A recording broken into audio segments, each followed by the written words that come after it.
Kayo pala ang bagong lipat dito. Narinig ko lang kasi kay Kuya Haji na meron nga daw tumingin sa unit na ito. Ilan kayong titira? 3 lang kami. Ako, mister ko at anak namin na si Phoebe. Ah, yun bang batang cute na nakita kong patakbo-takbo dito kanina? Oo. Ang aga-aga nga kasing gumising kanina dahil papasok sa trabaho ang daddy niya. Saan nga pala nagtatrabaho ang mister mo? Sa bangko siya nagtatrabaho. Wow, bigatin pala ang mister mo.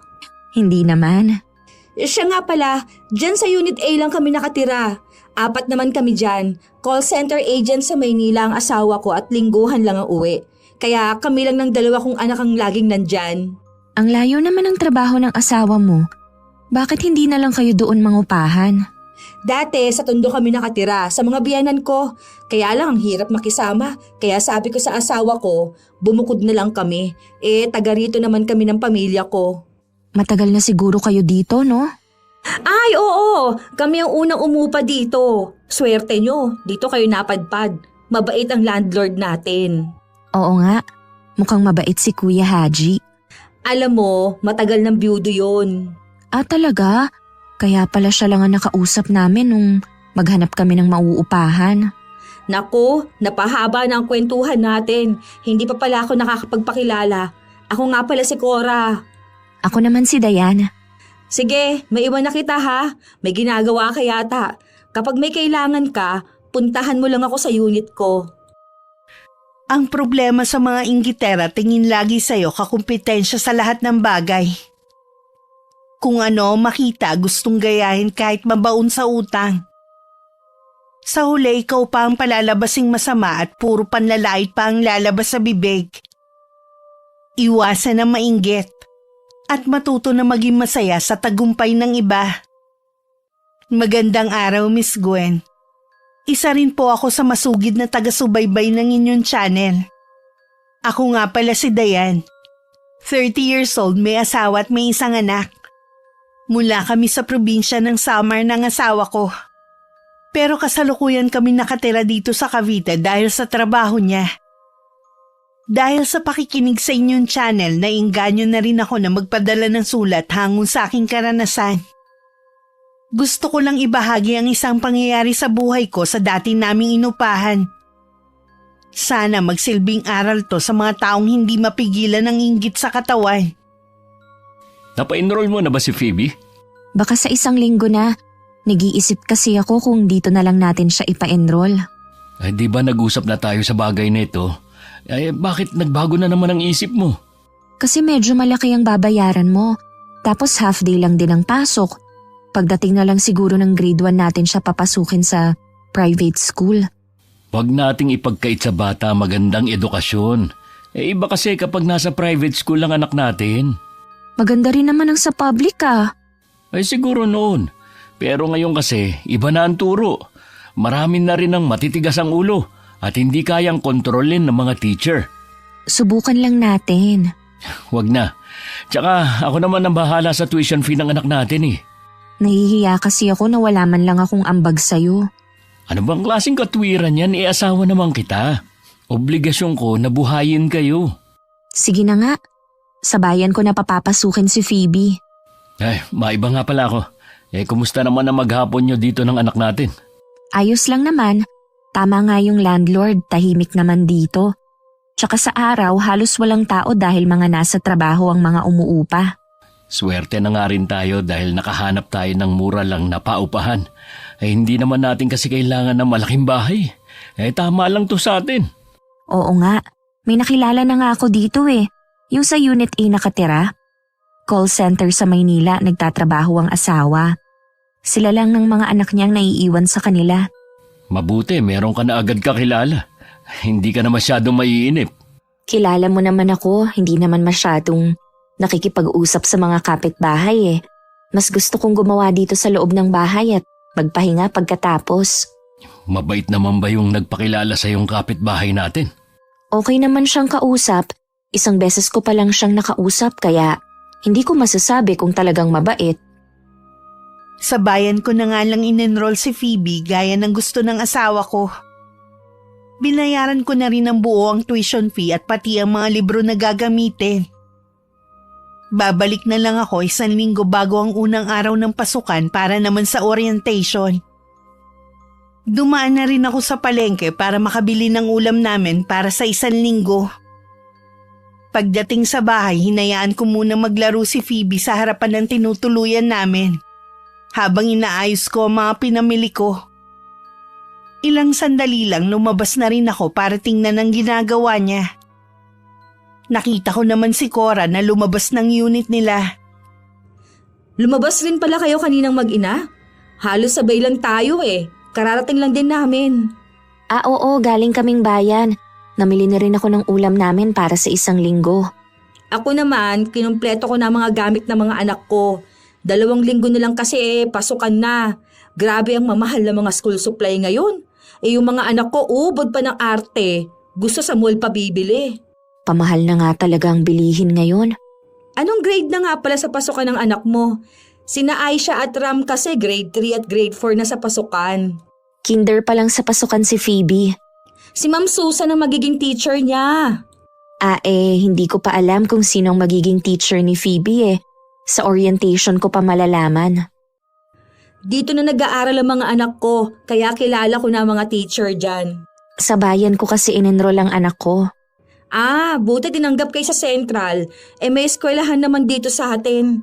Tapos dito pa kayo naka-address. Sa private school ko siya in-enroll. Kaya pala. Bakit naman sa private pa? Pareho lang naman ang turo.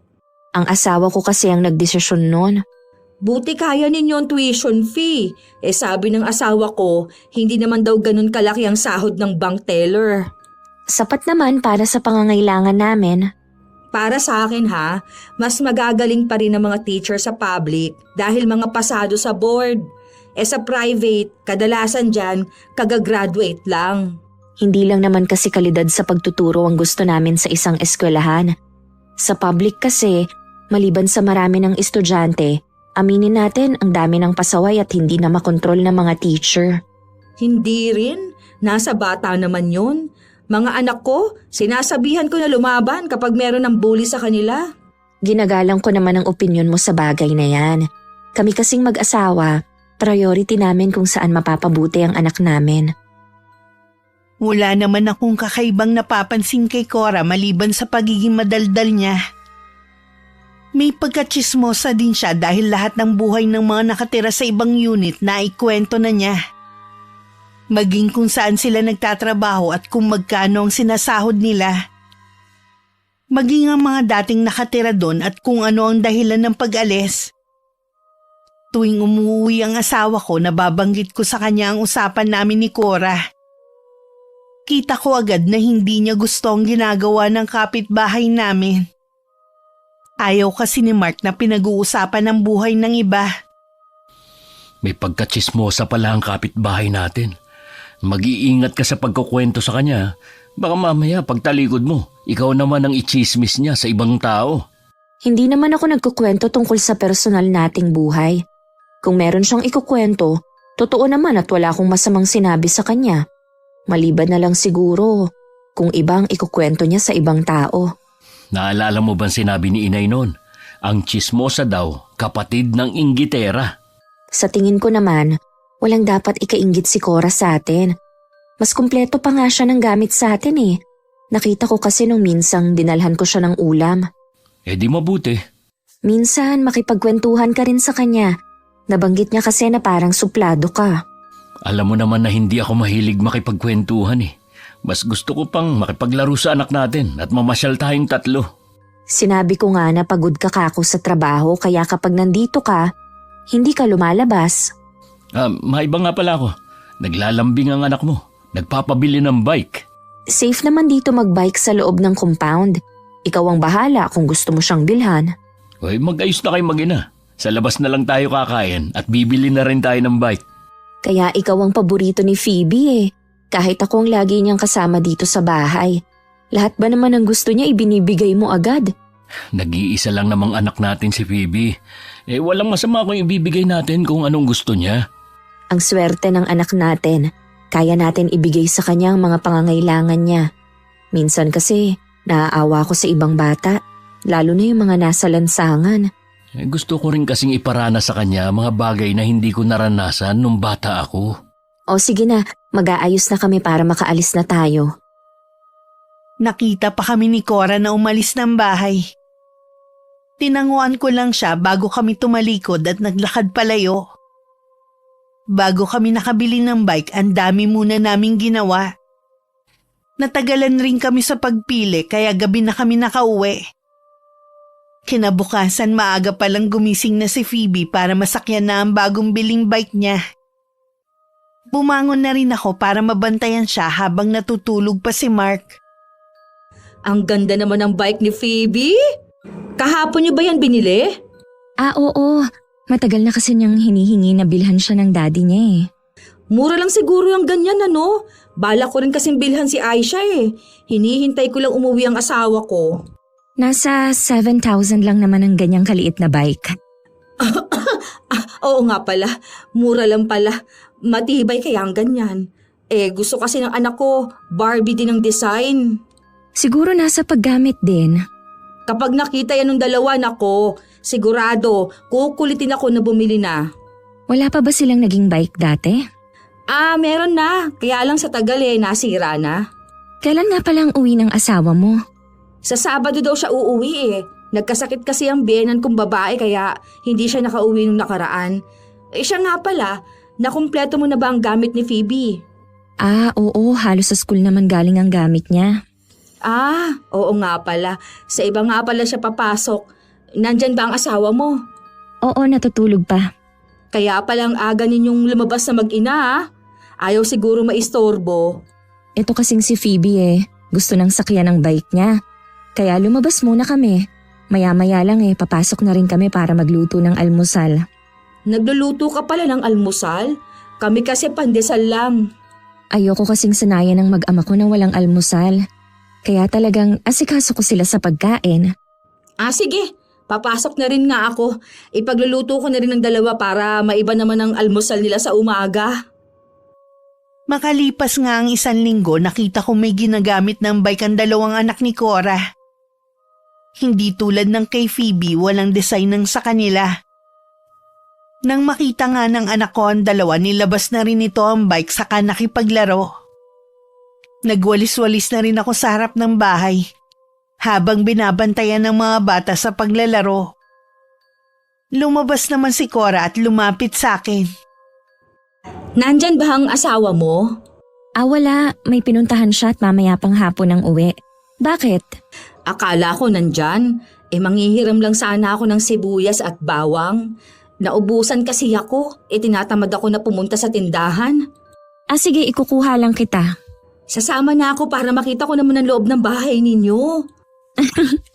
Sigurado naman nakatulad lang din ang unit niyo ang sa amin. Iisa lang naman ang itsura Gusto ko lang makita ang mga gamit nyo. Konti lang naman ang gamit namin. Kung ano lang ang kailangan. Kumpleto naman pala kayo sa gamit. Wala kayong TV? Meron. Nasa kwarto. Madalas kasi sa gabi lang kami nanonood tuwing nakahiga na. Ang dami mo namang sibuyas at bawang. Para ka may tindahan dito Gusto kasi namin kumpleto na kami dito sa bahay. Ayaw kasi namin yung palabas-labas pa ng bahay. Ganyan din ako sa bahay. Ngayon lang talaga ako naubusan ng sibuyas at bawang kung kailang magluluto na. Sanay kasi ako na may stock na mga pagkain sa amin Lalo na kapag ganitong may bata, naku, asahan mong maya-maya ang kain. Parang mga anak ko lang pala. Siya nga pala, dumating na nung nakaraan yung bill natin sa tubig at kuryente. Nakuha mo na ba kay Kuya Haji? Oo, nabayaran ko na rin pareho. Buwanan ka pala magbayad. Oo, dahil ayokong naiipunan ako ng mga bayarin. Ako nga 3 buwan nang hindi nakakabayad ng kuryente. Lagi kasing nawawala yung bill. Napaglalaruan yata ng mga bata. Mga pasaway kasi minsan. Pero yung tubig, kailangan buwan-buwan yun. Ako kasi kapag dumating na, bayad na agad. Mabuti ka pa, parang hindi problemado sa pera, no? Nagigipit din naman kami, lalo na kapag nagsabay-sabay ang mga bayarin. Ikaw naman kasi, sa private mo ba ipinasok ang anak mo? Yung ang ibang taga rito kahit mapepera, sa public lang nila pinapapasok ang mga anak nila. Pareho lang naman daw kasi ang turo. Nasa kanila naman yun eh. Basta kami kung saan namin papapasukin ang anak namin. Desisyon namin yun dahil kami naman ang nagbabayad. Oo nga naman. Sige ha, salamat dito ha.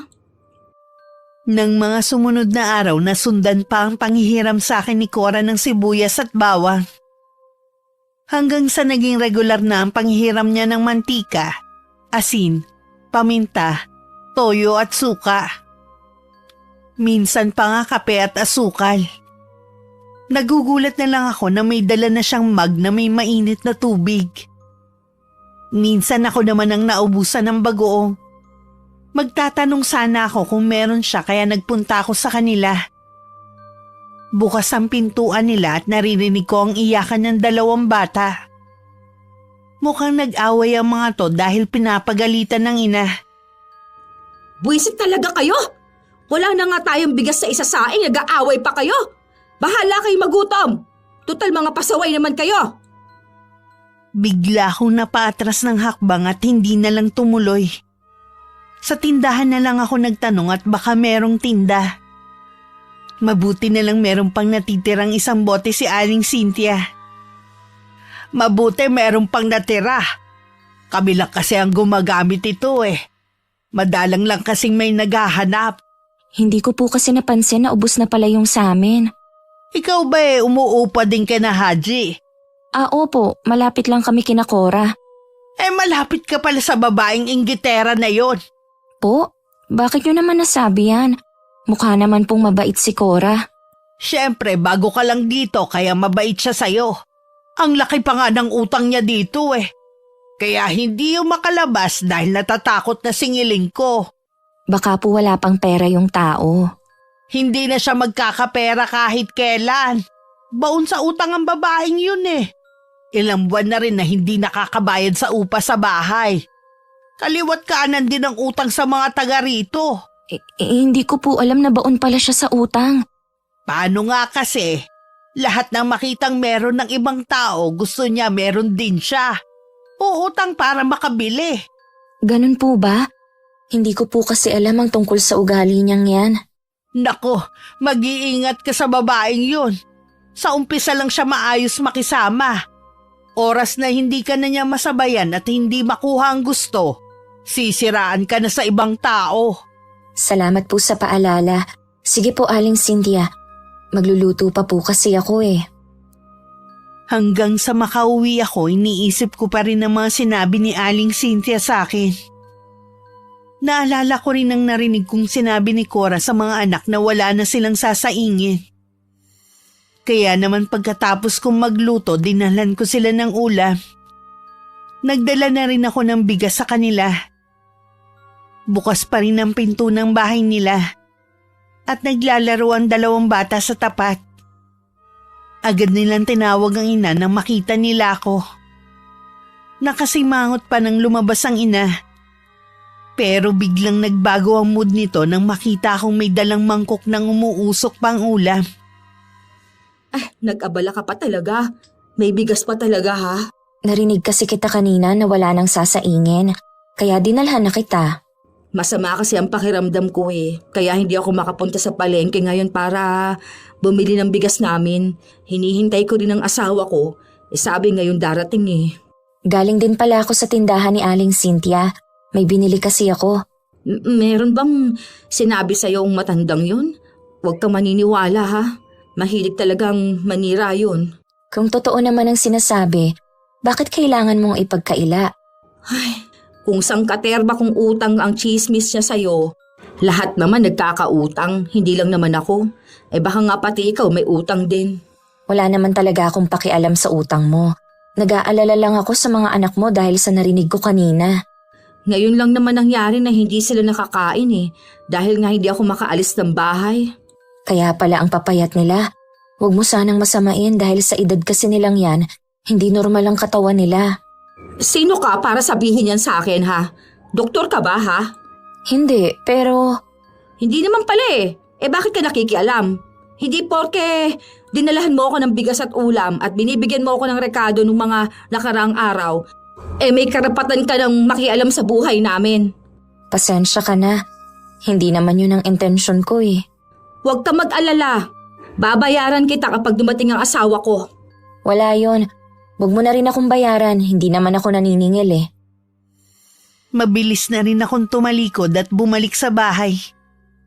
Medyo nakaramdam din kasi ako ng inis kay Cora dahil sa pinakita niya. Huling-huli na nga siyang naghihikahos, siya pa talaga ang mayabang. Naisip ko huling tulong ko na yun sa kanya. Ayoko kasing tumulong sa mga katulad niya. Pagdating ng asawa ko, sinabi ko naman sa kanya lahat. Gusto ko kasing marinig ang opinyon niya tungkol kay Cora at kung ano ang maipapayo niya sa akin. Iwasan mo na lang siya. Tingin ko magiging sakit lang siya ng ulo natin eh. Baka dumating ang araw pati ikaw, utangan na rin niya. Makinig ka na lang kay Aling Cynthia. Oo, last na yung pagbibigay ko sa kanya kanina. Naawa lang talaga ako sa mga anak niya eh. Kung siya nga hindi naaawa eh. Mas inuuna pa niya ang mga bagay na hindi naman importante. Gusto lang yata niya makapagyabang sa ibang tao eh. Ganun na nga. Sana lang, huwag niya tayong kainggitan. Sabi kasi ni Aling Cynthia, may pagkainggitera din kasi si Cora. Problema niya na yun. Siya nga pala, nagyayaya ulit si Phoebe na pumunta sa mall. Sa day off ko, pwede tayo mamasyal. Sigurado na matutuwa na naman siya. Kumusta pala siya sa klase niya? Ayos naman, laging pinupuri ng teacher. Bibo daw kasi at pala kaibigan. Mabuti naman. Sabi ko sa'yo iba kapag sa private school natin siya pinapasok. Oo nga, kanina nga pala nakausap ko si ate. Nabanggit ko nga kung saan pumapasok si Phoebe. Maganda daw ang naging desisyon natin. Kahit kasi siya sumasang-ayon sa'yo na iba na ang turo sa public at napakarami nga daw ng mga bully. Kaya huwag kang manghihinayang kung malaki man na nagagastos natin sa pag-aaral ni Phoebe. Hindi na nga, ayoko lang kasi na mahirapan ka. Parang gusto ko na nga rin bumalik sa pagtatrabaho eh. Huwag kang magmadali. Papayagan naman kita kapag medyo malaki na si Phoebe. Mahirap naman kasing ipagkatiwala siya sa ibang tao. Yun nga din ang iniisip ko. Sasamahan ko lang muna si Phoebe sa panonood ng TV Sige, sa kusina lang ako. Nang mga sumunod na araw, ako madalas na mapagtanungan ng kolektor tungkol kay Cora.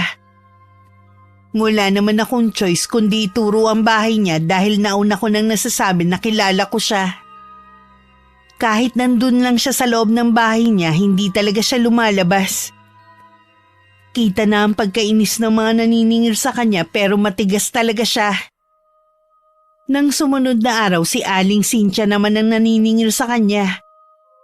Halos sirain na rin ito ang pintuan. Sinundan lang ng anak at pinauwi. Baka daw kung ano pa ang mangyari dito. Tanging si Kuya Haji lang ang hindi niya mapagtaguan nang pumunta sa kanya. Nagmamakaawa naman ako sa'yo, kuya. Wala kaming ibang pupuntahan eh. Hinihintay ko lang ang asawa ko. Magbibigay din kami sa upa sa bahay. Ilang beses ko na yung narinig sa'yo eh. Sinabi ko naman sa'yo, kung wala kayong pambayad sa renta, umalis na kayo. Iwan mo na mga gamit nyo, hindi nyo pwedeng dalhin. Pinaghirapan ko ang mga gamit ko. Hindi pwedeng basta ko na lang iiwan. Oo, pinaghirapan mong utangin. Hanggang ngayon, hindi mo pa bayad. Nakakahiya ka na. Lahat ng naniningil sa'yo, pinagtataguan mo. Hindi ko naman sila tinataguan eh. Nagkakataon lang na wala ako dito sa bahay kapag may pumupunta. Huwag mo na ngang itanggi. Pati ako niloloko mo eh. Hindi naman, Kuya Haji. Bigyan mo pa ako ng palugit. Magkakapera naman ako sa katapusan eh. Mababayaran ko na rin ang utang ko sa'yo. Hindi na ako naniniwala sa'yo. Meron nang titira dito. Hindi ko kailangan ng katulad mo na makunat magbayad. Maawa ka, Kuya Haji. Ay, tumayo ka nga dyan. Huwag mong bigyan ng kahihiyan ang sarili mo. Hindi ako tatayo sa pagkakaluhod hanggat hindi mo binabawi ang pasya mo. Maawa ka naman sa mga anak ko. Di ba may nanay ka pa? Doon ka makiusap sa kanya at huwag sa akin. Matagal na kaming hindi nag-uusap ng nanay ko. Siguro nanawa na rin sa ugali mo. Lahat gagawin ko, wag mo lang kami paalisin. Hindi na. Pagpunta ko uli dito, dapat wala na kayong mag-iina. Kuya Haji, maawa ka naman. Hindi mo ako mapapaalis dito kahit anong mangyari. Hindi ko alam kung anong mararamdaman ko ng mga oras na yun. Pagkatapos kong marinig ang pagtatalo ng landlord namin at ni Cora. Parang ang babae nga ang problema kung bakit siya baon sa utang. Napapailing na lang ako na hinarap na muna ang mga gawain. Maya-maya kasi susundo na ako kay Phoebe. Pagkasundo ko kay Phoebe, dumaan na rin ako sa bahay ni Kuya Haji para ibigay ang bayad sa upa ng bahay. Umaliwalas naman ang mukha niya. Sandali rin kami nag-usap kung may mga kailangan daw ba sa inuupahan namin. Wala naman pong problema sa inuupahan namin. Magsasabi na lang po kami ng asawa ko kung meron. Sa lahat ng mga umuupa rito, kayo ang maayos kausap. Mukhang okay naman po ang ibang umuupa sa inyo Ay maliban kay Cora, sakit talaga siya ng ulo. Siya din ang dahilan kung bakit walang nagtatagal na umuupa sa akin. Ano po bang ginagawa ni Cora? Dahil siyang kauna-unahang umuupa sa akin, kung basta siya, akala mo na kung sino.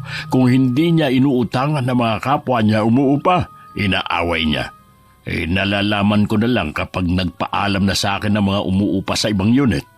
Grabe naman po pala. Akala ko kasi mabait siya at pala kaibigan. Mag-iingat ka sa kanya. Kapag meron siyang ginawa sa iyo, magsabi ka lang sa akin. Ang totoo po niya iniiwasan ko na siya. Ayoko naman kasi na magkaproblema sa kanya. Ang kapal nga ng mukha Kahit ilang beses ko nang ipagtabo yan, ayaw talagang umalis. Ang nakakaawa po ang mga anak niya. Ang mabait sa kanilang mag-asawa ay si Jonas. Maayos yung makipag-usap kaysa sa asawa niya. Minsan kasi, nakikiusap sa akin kaya hindi natutuloy ang pagpapaalis ko sa kanila. Matagal na nga po na hindi niya inuuwian ang mag-iina niya. Alam ko kasi may sakit ang ina, kaya hindi makauwi rito. Nag-iisa lang din kasi siyang anak at walang kasama ang ina sa kanila. Kung gano'n naman pala, praktikal na doon na lang sila tumira kaysa umupa dito. Ay mismong si Jonas ang nagsabi na baon din sa utang si Cora sa lugar nila. Hanggang ngayon nga, nagbabayad pa rin siya ng utang dahil siya ang sinisingil. May mga ganoon palang mga tao na kahit saan baon sa utang. Oo naman, Sa tingin ko, hindi na makakaawon niyang si Cora. Kahit ako nalulula tuwing nalalaman kong utang niya sa ibang tao. Kasalukuyan ako nagsasampay sa labas ng bahay namin nang may dumaang lalaki. Chubby to at hindi nalalayo ang edad sa asawa ko. Bahagya pa tungumiti nang mapatingin sa akin. Kumatok siya sa unit ni Cora. Pagbukas ng pinto, masaya siyang sinalubong ng 2 bata. Sa wakas nakita ko na rin ang asawa ni Cora. Mukha naman siyang mabait gaya ng sinabi ni Kuya Haji. Matulin na lumipas ang mga araw. Hindi pa rin naman umaalis si Cora sa bahay nila. Baka napakiusapan ulit si Kuya Haji o nakabayad na sila ng upa. Madalas ko rin silang makita na umalis na mag-anak at mukhang namamasyal. Dahil abala rin naman ako sa gawaing bahay at pakikipagkwentuhan sa nanay ko sa cellphone, hindi ko na malayan na lumipas na naman ang 1 buwan. Bakit nandito ka sa labas? May hinihintay kasi ako. May parcel kasi akong paparating.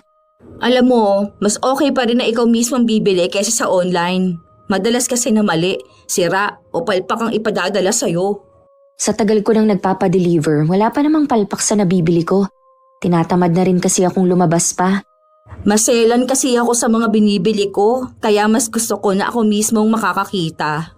Nasa iyo naman yun eh. Uy, siya nga pala, yung utang ko sa'yo sa ibang pagkakataon na ha. Sabi ko naman sa'yo, hindi mo na kailangang bayaran pa. Naku, hindi pwede na hindi ko babayaran yun. Basta kapag nagkapera ulit ako, bibigyan kita. Sige, ikaw ang bahala. Matanong nga pala kita, mahilig ka rin bang mag-loan sa mga nagpapautang?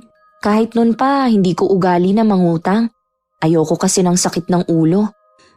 Pwede ka bang mag-garantor kung sakali? Hindi rin. May mga nakikiusap sa akin dati pero tumatanggi ako. Ganun ba? Mahirap ka palang pakiusapan, ano? Depende kung anong kailangan sa akin. Hanggat maaari kasi ayoko ng problema. Bakit mo nga pala naitanong? Bala ko kasi na mangutang eh.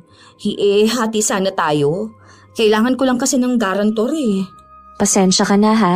Sapat naman ang kita ng asawa ko, hindi ko kailangan mangutang pa. Saan mo ba gagamitin ang pera? Ano kasi may bibilihin lang ako na gamit sa bahay. Hindi kasi ako naaprobahan sa home credit eh. Kulang kasi ng ID, nawala kasi eh. Kami kasi ng asawa ko kapag merong gustong bilhin, pinag-iipunan namin. Pareho kasi kaming ayaw ng utang. Pwede kaya akong mangutang na lang sa'yo. Kahit tubuan mo na lang. Hindi kasi akong may trabaho. Tsaka sa tingin ko, hindi ka rin pauutangin ng asawa ko. O sige, wag na nga lang. Akala ko magagalit si Cora at hindi na ako iimikin ulit pero hindi naman. Binabati pa rin naman niya ako tuwing nagkikita kami. Narinig ko kay Aling Cynthia na may nautunan naman daw itong utangan. Yung bagong umuupa sa kabilang unit. Kibit-balikat lang naman na naging tugon ko. Hanggat maaari kasi ayoko makipagchismisan. May nabili ako sa online na kurtina. Medyo may kamahalan pero maganda naman at kung bibilhin yun sa mall, doble ang presyo. Ilang araw lang nakita ko na ganun din ang kurtina ni Cora. Akala ko nagkataon lang. Pero napansin ko rin kung ano meron si Phoebe, binibili rin niya sa mga anak. Nalalaman ko dahil nilalabas ng anak niyang si Aisha ang mga laruan nito. Minsan pa nga narinig kong sinabi ng anak nito inggitera si Phoebe. Dahil ginagaya daw ang mga laruan niya. Huwag mo na lang pansinin. Bata naman eh. Sa pagkakatanda ko kasi, grade 4 na yun si Aisha, pero yung nilalaro niya pang 5 taon lang. Sabi mo nga, lahat na makita sa'yo ni Cora, ilang araw lang meron na siya. Ayaw niyang masapawan. Mahirap naman yung gagayahin niya lahat. Nagtatago na nga siya sa lahat ng pinagkakautangan niya eh. Kaya nga baka ganun na talaga siya. Mahirap nang baguhin ng ganung ugali. Oo nga, paiiwasin ko na lang din si Phoebe na makipaglaro sa kanilang magkapatid. Ayoko kasing maubusan ng pasensya at lumabas ang pagiging dragon ko. Mabuti pa nga. Ay marami namang kaibigan ng anak natin sa pinapasukan niya. Kilala pa naman kita kapag nagalit. Ayoko lang kasi na naaagrabyado ang pamilya natin. Tahimik na buhay lang naman ang gusto natin eh. Tanda mo, sa lahat ng lugar na titira natin, hindi 100% na walang toxic na mga tao tayong makakasalamuha. Kaya kailangan mahabang pasensya talaga. Siguro kung hindi ako laging nandito sa bahay, hindi ko mapapansin ang mga sinasabi ng mga tao. Alam kong naiinip ka na dito sa bahay. Kung gusto mo, kausapin mo ang inay mo na kung pwedeng mag-alaga kay Phoebe. Basta ayoko lang ng ibang tao. Wala namang problema kay inay ang pag-aalaga. Yun nga lang, baka hindi niya magustuhan ang buhay dito sa syudad. Yun nga lang, pero subukan mo pa rin. Tatawagan ko nga siya. Kaya lang baka sabihin nun, umuwi na lang tayo doon. Uuwi din kamo tayo doon kapag may ipon at bahay na tayo. Siyempre, gusto ko may sarili na tayong pundar. Kapag natuloy ang plano mong pag-abroad, mapipilitan talaga kaming umuwi na lang sa atin. Hindi pa naman yun sigurado. Ang inaalala ko kasi, si Phoebe. Ayokong lumaki siya na walang ama sa tabi niya. Masasabi kong maswerte ako kay Mark dahil kaming pamilya niya ang priority lagi. Noon pa matalik na magkaibigan na sila ng kuya ko. Dahil sa kanya kaya nagkakilala kami ng asawa ko.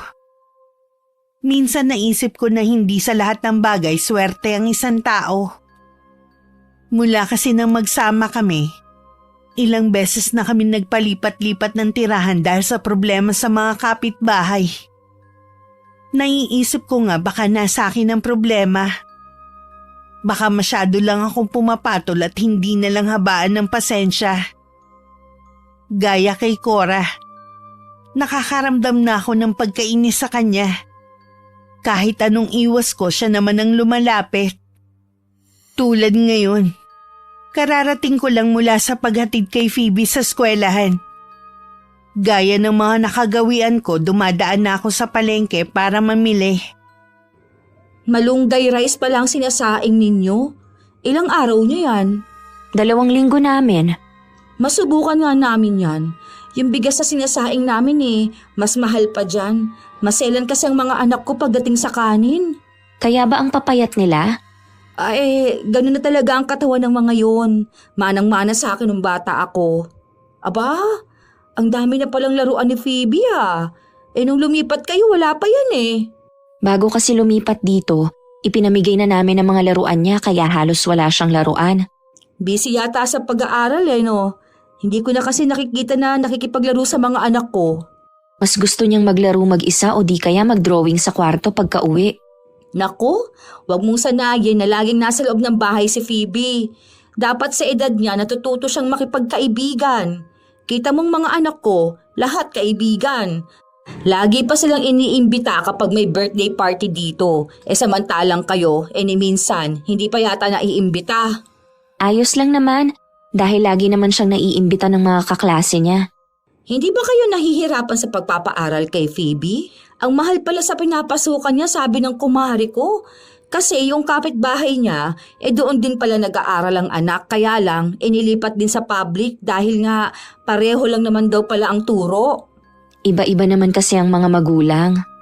Oo nga naman. Kaya lang, napagkakamalan kasing sosyal at isnabera ang anak mo. Akala mo daw kung sino, kabata-bata pa. Iharap mo nga kung sino nagsabi niyan. Huwag ka naman magalit. Sabihin mo na lang kung sino nagsabi niyan sa anak ko at ako nang bahala sa kanya. Narinig ko lang naman nang minsang dumaan akong galing labasan. Baka kaya hindi mo masabi kung sino dahil ikaw lang ang nagsabi niyan. Hindi naman lumalabas at nakikipaglaro ang anak ko sa iba, maliban sa mga anak mo. Hoy, grabe ka naman mambintang. Kabago-bago mo lang dito. Ganyan na ang ugaling ipinapakita mo. Ikaw naman, ang tagal mo na dito, wala ka nang ginawa kundi punahin ang mga nasa paligid mo. Wala naman akong ginagawang masama Nakikipagkaibigan lang ako sa'yo.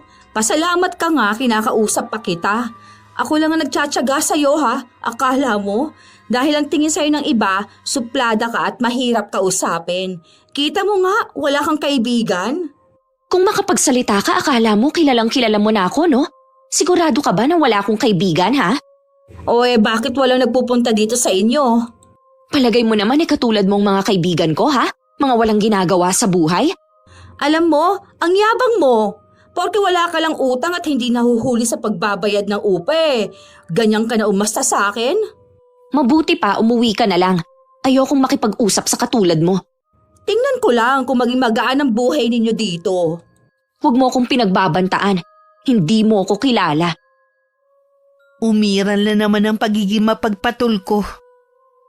Sa inis ko, imbes sa labas na lang kami magkita-kita ng mga kaibigan ko, sa bahay ko na lang sila pinapunta. Kaya lang naman hindi ko sila mapapunta nung mga nakaraan dahil iniisip ko ang mga kapitbahay. Ayoko kasing makaabala dahil alam ko ang ilan sa kanila. Sa gabi nagtatrabaho at kailangan ng pahinga sa araw. Bago naman ang araw ng pagpunta ng 4 kong kaibigan, nagpaalam muna ako kay Kuya Haji. Pumayag naman siya dahil karapatan ko naman daw yun. At hindi siya mahigpit sa mga bisita. Habang nagkukwentuhan kami sa labas ng bahay ko, padaan-daan naman si Cora. Hindi na nga rin maipinta ang mukha niya. Ilang beses pa niyang binalibag ang pinto ng bahay niya. Hindi naman namin yun pinansin ng mga kaibigan ko. Kinabukasan, paggising ko, narinig ko sina Kuya Haji at Cora na nag-uusap sa tapat mismo ng pinto namin. Haya na siya, kausapin niyo. Akala mo, sila lang nakatira sa compound na ito Ano bang ikinagagalit mo, ha? Nagtatanong ka pa talaga? Ang ingay niyo kahapon ng mga kaibigan mo? Yun ba? Sino bang naistorbo namin? Ikaw ba? Ang layo mo kaya sa amin. Kahit magsigawan kami, hindi mo maririnig. Hindi nga ako, yung mga katabi mo. Sino sa kanila? Sabihin mo. O bakit hindi mo maituro? Ituro mo kung sino sa mga katabi ko. Kakatukin ko sila at kakausapin. Kayo na lang ni Kuya Haji ang mag-usap. Kabago-bago mo lang dito, akala mo kung sino ka na. Sa inis ko at gulat nila, isa-isa kong kinatok ang mga katabi kong unit. At nagtanong kung naabala ko ba sila at kung totoong nagrereklamo sila. Yung 2 unit wala daw sila kahapon at gabi na nang makauwi. Ang isa naman tulog na tulog daw at walang namamalayan. Nang balikan ko ang 2, hindi makatingin sa akin si Cora. Narinig niyo naman ang mga sinabi nila. Walang naistorbo sa kanila. Kaya sinong tinutukoy mo ha, Cora? May gagawin pa pala ako sa bahay. Subukan mo lang tumalikod, hihilahin ko yung buhok mo. Ano bang problema mo, ha? Ikaw ang problema ko. Bakit ka gumagawa ng kwento? Hindi ko alam ang sinasabi mo, no? Harap-harapan, nagsisinungaling ka. Ikaw nga, Cora, huwag mo nang pakialaman ng mga kapitbahay mo. Ang hilig mong gumawa ng gulo. Oras na umalis ang pamilyang ito rito. Pati ikaw, magbalot-balot na rin ang gamit at umalis na rin dito. Hindi niyo ako pwedeng paalisin. Nagbabayad naman kami, ha? Nagbabayad nga kayo pero inaabot naman ng ilang buwan. Hindi ka ba nahihiya, ha? Alam niyo naman ang kalagayan namin kaya minsan nalilate kami sa pagbabayad. Puro na nga lang ako awa sa iyo eh. Ang ginagawa mo, ginugulo mo ang maayos magbayad. Ano, gusto mo na naman may umalis dahil naiinggit ka sa nakikita mo sa kanila, ha? Ano naman ang kainggit-inggit sa kanila? Kahit sa bangko pa nagtatrabaho ang asawa niya, mas di hamak naman na mas malaki ang sahod ng asawa ko. Malaki naman pala eh. Di bayaran nyo na ang balanse nyo sa upa. Huwag ka mag-alala, Kuya Haji. Pag uwi ni Jonas, babayaran na namin lahat. Puro ka lang naman yabang eh. Pagdating naman ng asawa mo, makikiusap na naman siya. Wala akong magagawa doon dahil siya naman na may hawak ng sahod niya. Hayaan ka na naman sa katwiran mo. Samantalang ikaw naman ang dahilan kung bakit lubog kayo sa utang. Pinapahiya niyo naman ako Ay tama lang. Baka sakaling tablang ka.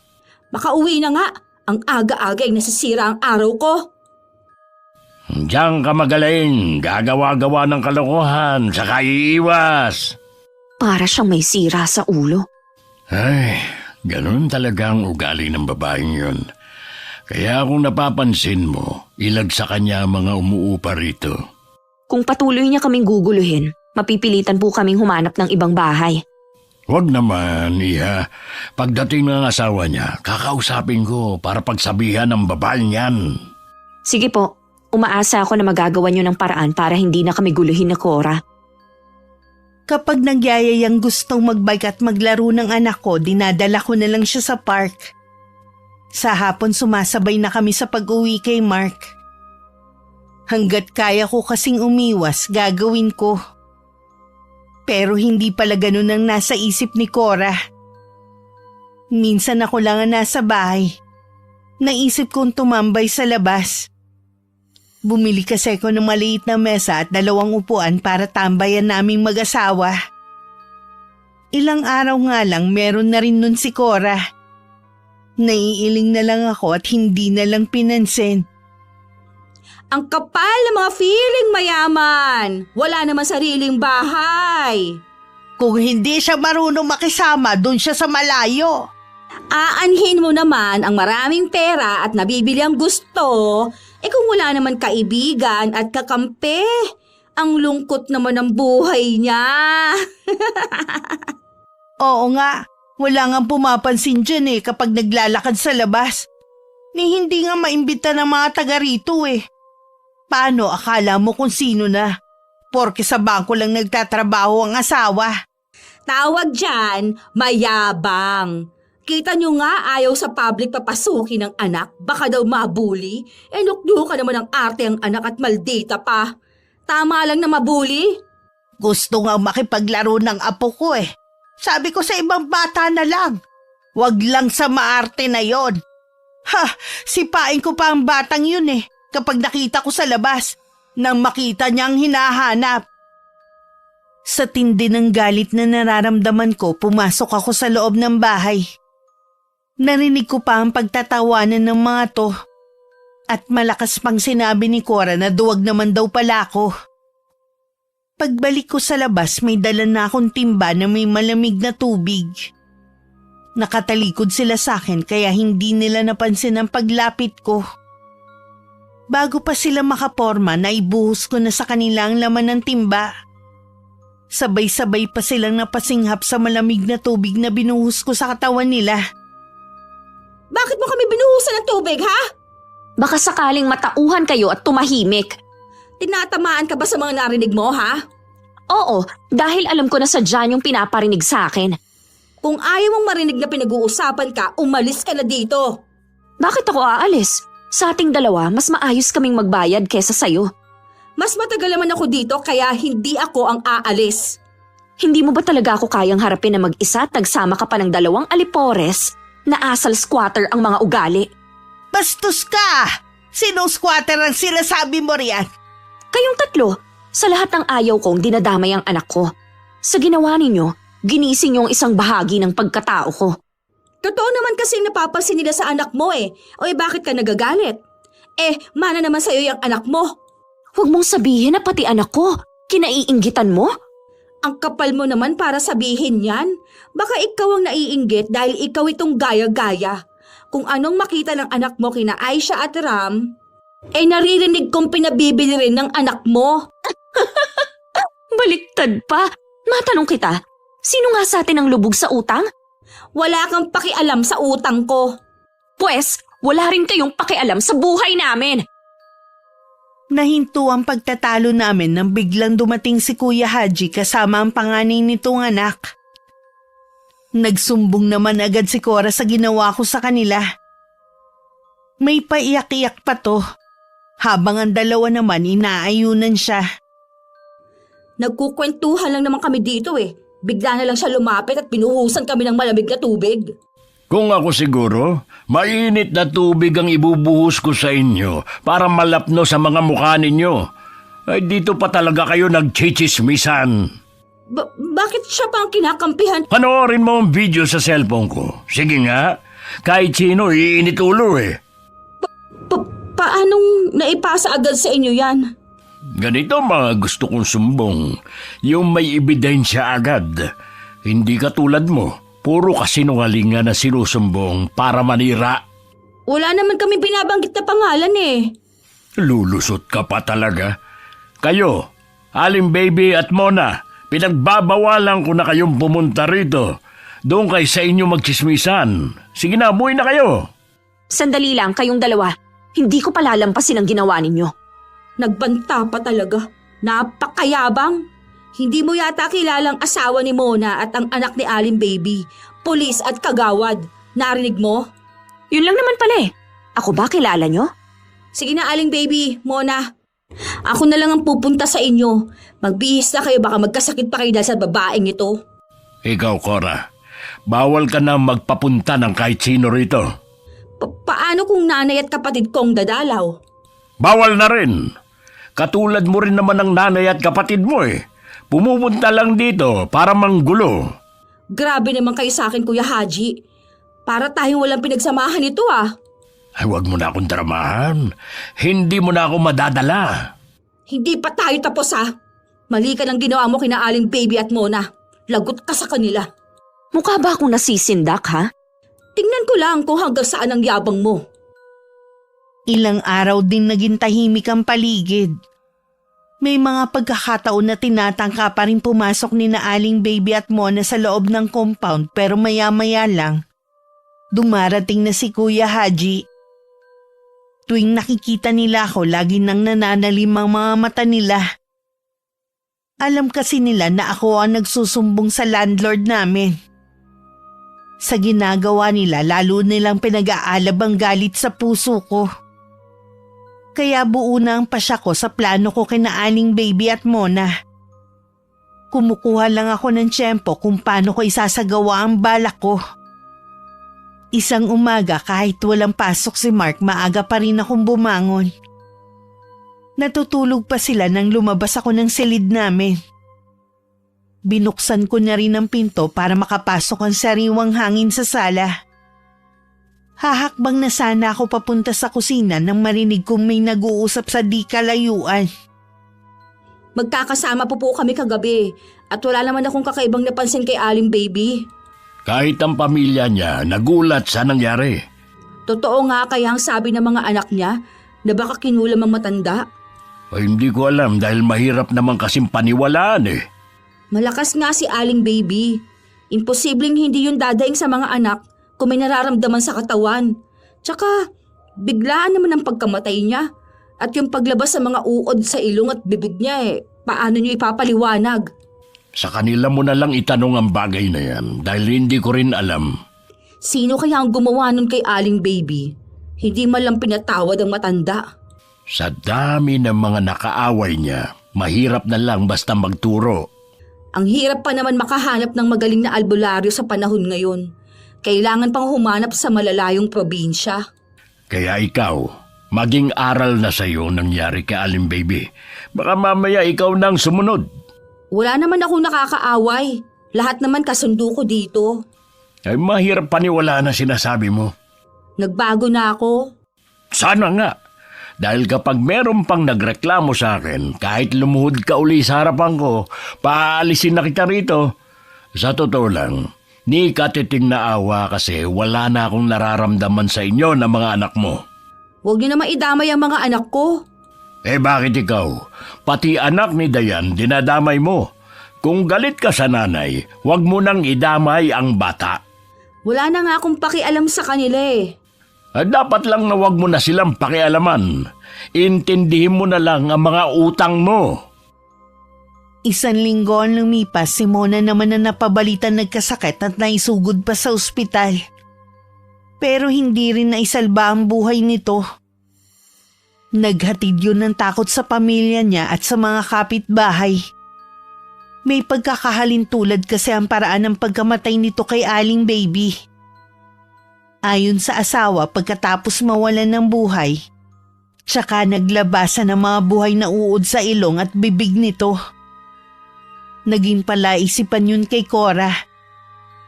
Malakas talaga ang kutob niya na kinulam ang dalawa. Nakaramdam din siya ng takot para sa sarili. Ilang beses kasi sumasagi sa kanya na baka siya na ang susunod.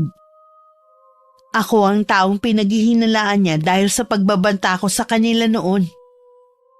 May kailangan ka ba? Nasa loob ba si Dayan? Umalis siya Nakipagkita sa mga kaibigan niya. Anong oras kaya siya uuwi? Naku, hindi ko lang alam. Baka gabihin siya. Kung may kailangan ka, ako na lang magsasabi. Nabalitaan niyo na ba ang nangyari kay Mona? Wala na rin siya. May nabalitaan nga ako na may patay dito sa lugar natin pero hindi ko naman kasi yun kilala Ang asawa mo, kilala si Mona. Yun lang bang sasabihin mo? May itatanong sana ako.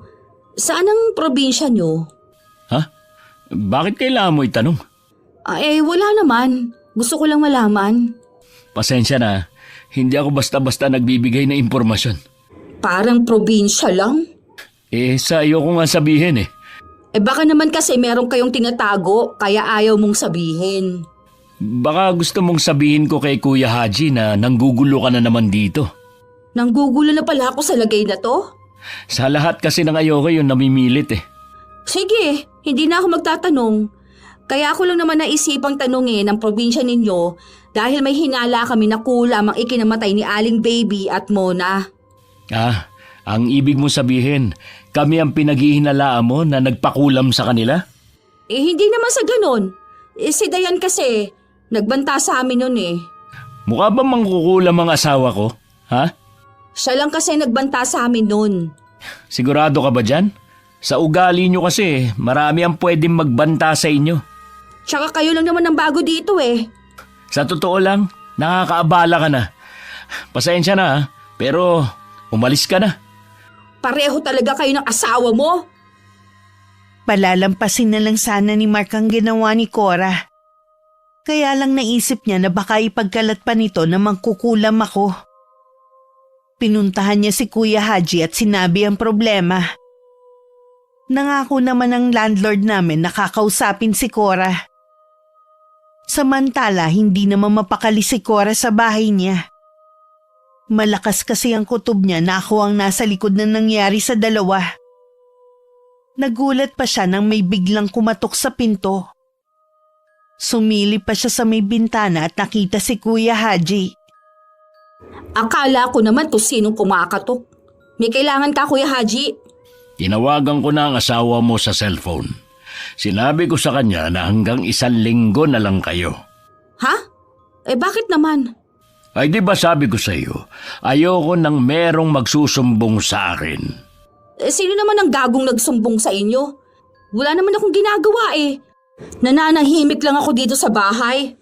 Nagpunta sa akin si Mark. Sinabi niyang pinagbibintangan mo ang asawa niya na kumulam kina Aling Baby at Mona. Hindi naman sa ganun. Tinatanong ko lang naman kasi kung saan ang probinsya nila eh. Ayaw naman sabihin. Ganon din yun. Pinagbibintangan mo nga sila. Kuya Haji naman, ang dami ko nang problema eh. Huwag mo naman dagdagan. Ikaw lang naman ang gumagawa ng sarili mong problema eh. Bakit ba lagi mo nalang kinakampihan na mag-asawang yon? Marami na kayang nakakapansin na mas sila ang pinapaboran mo. Gumagawa ka na naman ng istorya. Nakikiusap naman ako, Kuya Haji. Huwag mo naman kaming paalisin. Pumayag na naman ang asawa mo. Pati kasi siya nahihiya na sa ginagawa mo. Kung pang-aalisin mo kami dito, saan naman kami pupunta? Ang plano ng asawa mo na iuwi na kayo ng Tondo. Ayoko doon. Ang hirap kayang pakisamahan ng biyenan ko. Ay, hindi ko na problema yun. Kuya Haji, sandali lang naman. Kuya Haji! Lingid kay Mark, may lihim ang aming pamilya. May alam kami pagdating sa pangungulam. Minana ko to sa nanay ko na minana naman niya sa aking lola. Nasa amin na kung paano namin to gagamitin. Sa masama o mabuti. Palagay ko naman tama lang ang ginawa ko kina Aling Baby at Mona. Naging tahimik pa nga ang lugar namin. Dati nagkalat sa daan ng mga tsismosa. Ngayon wala nang makikita na kahit sino na nag-uusap sa tabing kalsada. Hindi ko na rin nakikita si Cora. Pero hindi ibig sabihin nun palalampasin ko na ang ginawa niya. Kumukuha lang ako ng tiyempo para maisagawa ang huling orasyon nang kausapin ako ni Mark.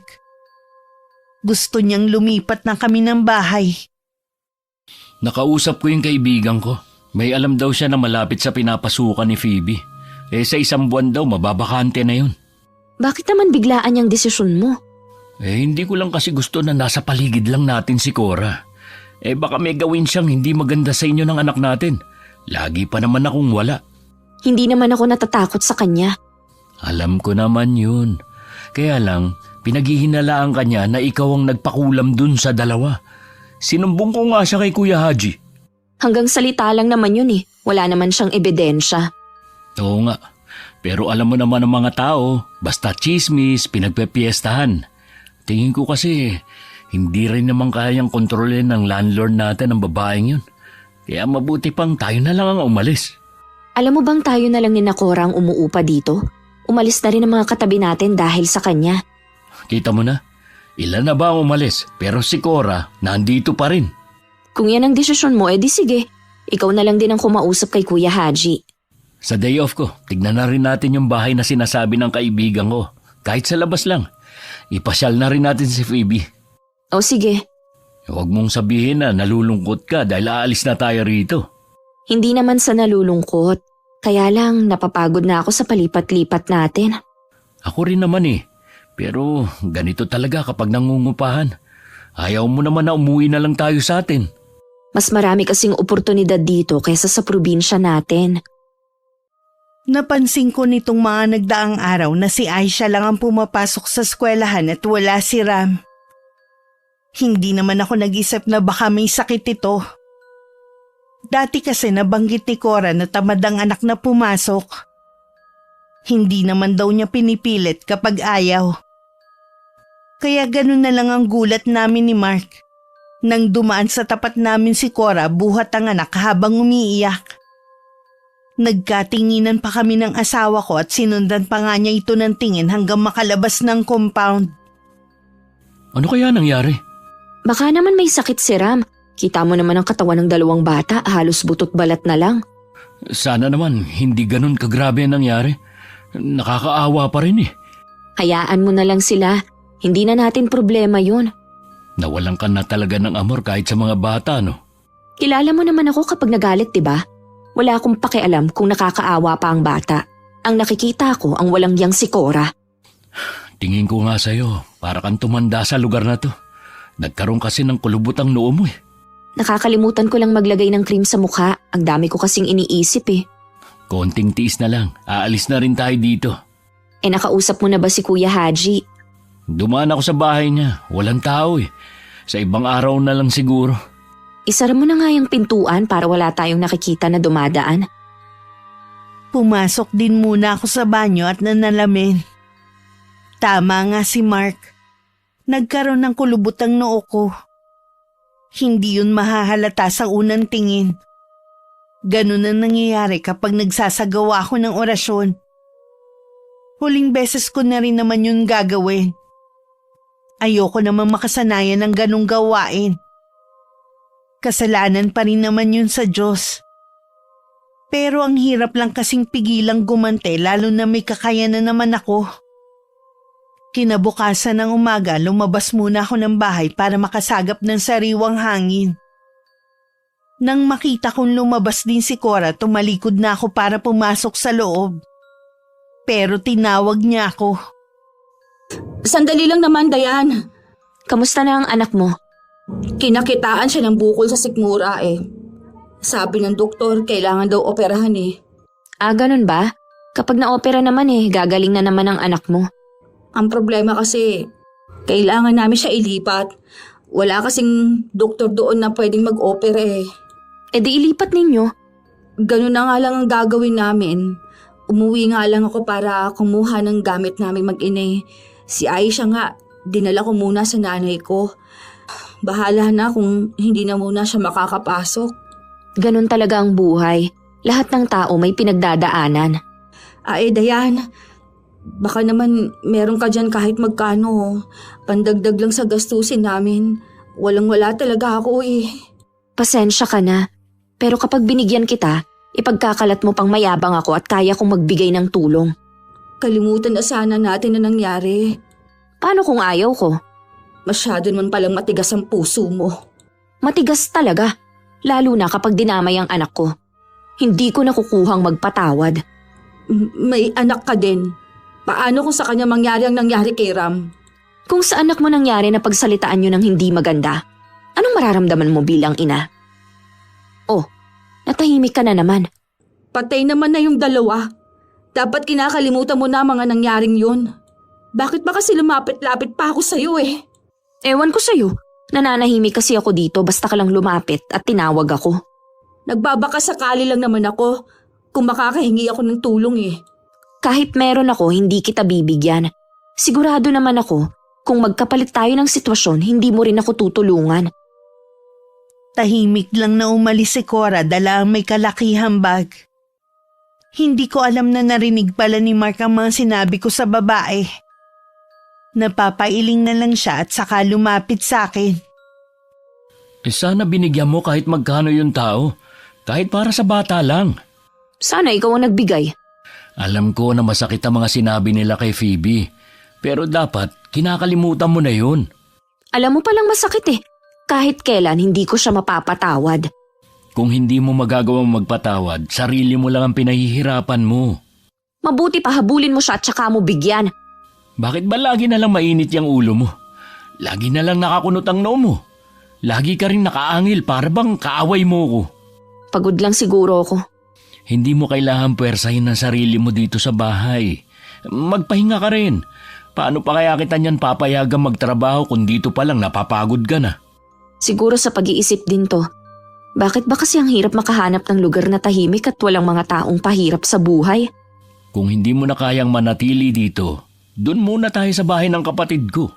Sila mag-asawa lang naman na nandun Papalayo ka naman sa trabaho at si Phoebe sa pinapasukan. Pansamantala lang naman. Huwag na lang siguro. Ayoko kasing makaabala eh. Sabihin mo lang kapag nagbago ang isip mo, ha? Ilang araw lang umuwi na rin si Cora kasama ng anak at asawa. Hindi ko alam kung naoperahan ba ang anak niya. Habang tumatagal din, sumasama ang pakiramdam ko. Sumasabay pa ang panay parinig ni Cora. Marami kasing tao sa kanila. Dinadalaw ang anak niya.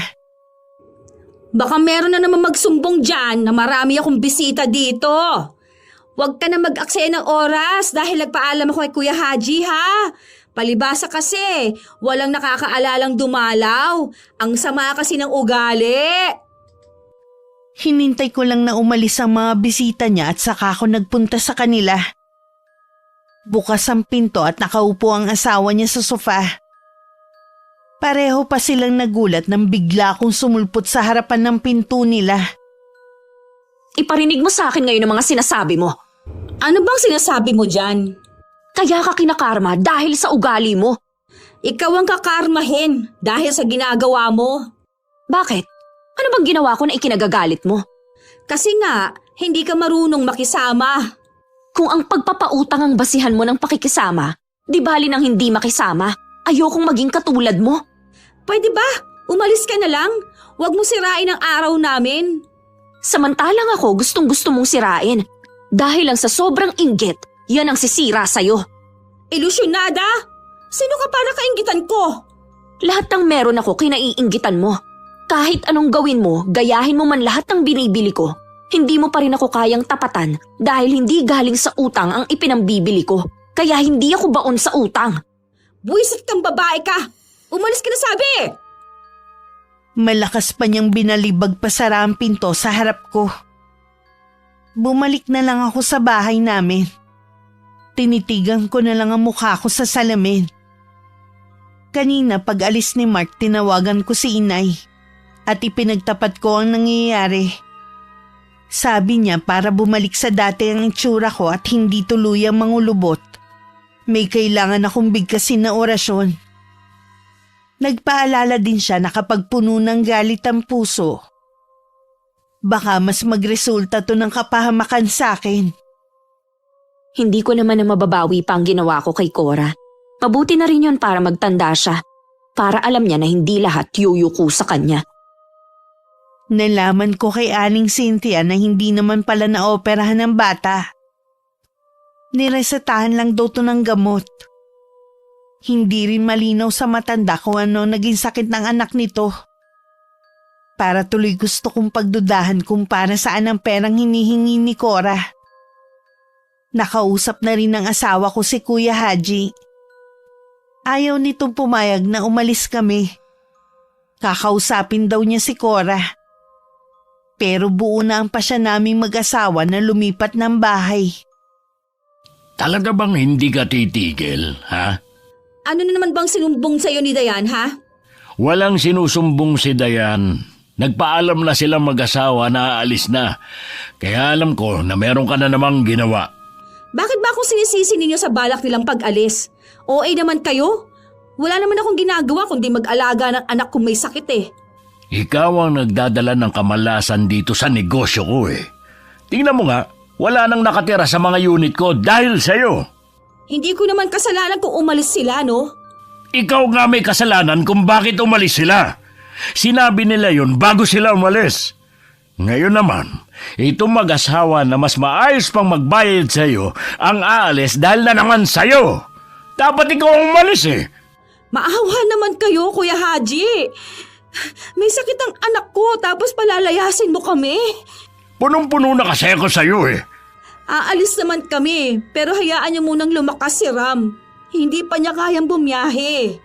Puro na lang ang mga anak mong dinadahilan mo. Hayaan niyo na lang po siya dito. Kami na lang ang aalis. Eh siya dapat ang umalis at hindi kayo. Naiintindihan ko naman si Cora. Mahirap kasi ang makahanap ng pera na pang down sa lilipatan. Kami naman kahit papano meron. Kahit umalis pa kayo, aalis na rin si Cora dito. Pagod na rin kasi ako magbigay ng awa. Mabait lang kasi ang asawa niya at siyang laging nakikiusap sa akin. Pero sa pagkakataong ito, ayoko na. Kuya Haji naman, maawa ka. Kung gusto mo ipaglalaban na lang kita para mabawasan ang utang namin sa'yo sa upa. Hindi na. Ang gusto ko, umalis ka na rito. Kuya Haji, teka lang. Hayaan mo na siya. Kasalanan mo rin eh. Pinuno mo naman kasi yung tao. Kahit gaano pa kabait si Kuya Haji, nauubos din ang pasensya niya. Ikaw talaga nagdala ng kamalasan sa lugar na ito at hindi ako. Talaga bang hindi ka marunong magsisi sa mga ginawa mo? Bakit ako magsisisi ha? Ikaw dapat yon. Akala mo yata hindi ko alam na ikaw ang nagpakulam kina Aling Baby at Mona. Kung ako nga, dapat matakot ka. Dahil baka ikaw ang susunod. Marami akong pinagsabihan sa mga taga rito. Oras na may mangyaring masama sa akin, walang dapat paghinalaan kundi ikaw. Tingnan ko nga kung kakayanin mo. Baka akala mo gaya din sa kanilang magiging kamatayan mo. Dahil mas marami kang kasalanan sa akin, mas matindi ang mararanasan mo. Kung ganon, totoo nga na ikaw ang nagpakulam sa kanila. O bakit nagulat ka yata? Kanina siguradong sigurado ka na ako nga ang nagpakulam sa kanila. Akala ko kasi itatanggi mo eh. Bakit ko pa gagawin? Hindi naman ako katulad mo na sinungaling. Dayan, Tinatawag ka ng anak mo.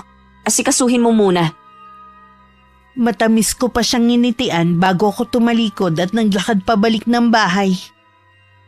Nagtataka naman ang asawa ko kung bakit kailangan ko pang kausapin si Cora. Sinabi ko lang na may gusto lang akong linawin sa kanya bago kami umalis. Si Cora naman lalo naging balisa. Kahit kasi sinabi niya sa asawang bumabagabag sa kanya, hindi naman siya pinaniwalaan. Kaya naman nagpa siya na lang siyang kausapin si Kuya Haji. Pinuntahan niya ito at sinabi ko ano ang pinag-usapan namin. Kahit ano pa ang sabihin mo, hindi na magbabago ang isip ko. nag-usap na naman kami ni Jonas. Aalis na rin kami. Ang gusto ko lang paniwalaan mo ko. Kung asawa mo nga, hindi naniniwala sa'yo, ako pa kaya? Siguro, maniniwala lang kayo kapag may nangyari na rin sa akin katulad kina Aling Baby at Mona. Pwede ba? Patahimikin mo na yung dalawa. Ang mga pamilya nga nila, tahimik lang eh. Ikaw naman putak ng putak. Natatakot lang kasi sila magsalita kaya ganun. Samantalang noon, sinabihan mo pa si Dayan na kagawad ang asawa ni Aling Baby at pulis naman ang asawa ni Mona. Oh, nasa na ang tapang nila? Kakausapin ko rin sila mamaya. Pinapalala mo lang ang sitwasyon eh. Aalis na ang mag-asawa. Ano ba ang gusto mo? Katarungan para kina Aling Baby at Mona at para din mapigilan ang pagkulam niya sa akin. Eh di maghanap ka ng albularyo. Huwag mo na akong abalahin pa. Umuupa ako sa inyo. Dapat naman na pagmalasakitan mo ko. Ikaw nga walang magmamalasakit sa akin eh. Puro sakit ng ulo binibigay mo. Huling pabor ko na ito. Tulungan ninyo naman ako na makahanap ng albularyo. Ayoko pa talagang mamatay. Wala akong alam at sa iba ka na lang lumapit. Walang nagawa si Cora nang paalisin na siya ng anak ng landlord namin. Nakikita na kasi nito ang pamumulan ng mukha ng ama. Baka mapano pa to lalo na may alta presyon nito. Bago naman umuwi sa kanila si Cora, nagtanong-tanong naman siya sa mga kakilala niya kung meron silang alam na albularyo. Ang iba sa kanila natatawa na lang at halatang hindi naniniwala sa kanya. Pagdating naman sa bahay nila, iyak na lang siya ng iyak. Hindi naman siya pinapansin ng asawa na napuno na rin sa kanya. Nung gabi sa sala lang siya nahiga. Pero hindi naman siya makatulog. Ang dami niya kasing naririnig. Parang mga nag-uusap na maliliit na boses. Gusto yata ng babaeng yun na masiraan ako ng bait. Hindi ka magtatagumpay sa masama mong balak sa akin. Bigla siyang napatingin sa may bintana. May anino ng tao doon at nasisiguro niyang babae yun dahil mahaba ang buhok at nililipad yun ng hangin. Sa takot na patili na lang siya ng malakas. Dahilan para magising ang mga kasama niya sa bahay. Dinaluhan naman siya ng asawa at binigyan ng tubig para kumalma. Mula nun hindi na lumabas si Cora. Abala naman kami sa pag-aayos ng gamit namin. Para kapag umalis na yung nakatira sa lilipatan namin, handa na ang lahat. Nag-aayos ng basura ang asawa ko sa labas dahil kukunin yun mamayang gabi nang dumaan si Kuya Haji. Galing sa bahay ni Cora. Napagsabihan niyo na naman po ba si Cora? Tiningnan ko lang ang kalagayan niya. Sinabihan ko nga rin na magpatingin na sa doktor. Ayaw naman. Ano po ba nangyari? Bigla kasing lumaki ang tiyan niya. Tapos, umalon-alon na para bang merong buhay na bagay sa loob. Tinubuan na rin ng mga bukol ang balat niya. At kumikirot nga raw. Emergency na yun ah. Dapat lang nadali na siya sa ospital. Ayaw magpadala. Dahil lalo lang daw lalala ang sakit niya. Gusto sa albularyo . Nagpapahanap pa ako sa anak ko. Nagtanong-tanong na rin ako sa mga kakilala ko. Hanggang ngayon, wala pa rin nahahanap. Ang alam ko po, sa mga probinsya, meron pa rin mga albularyo pero madalang na rin. Ano po kaya ang sakit niya?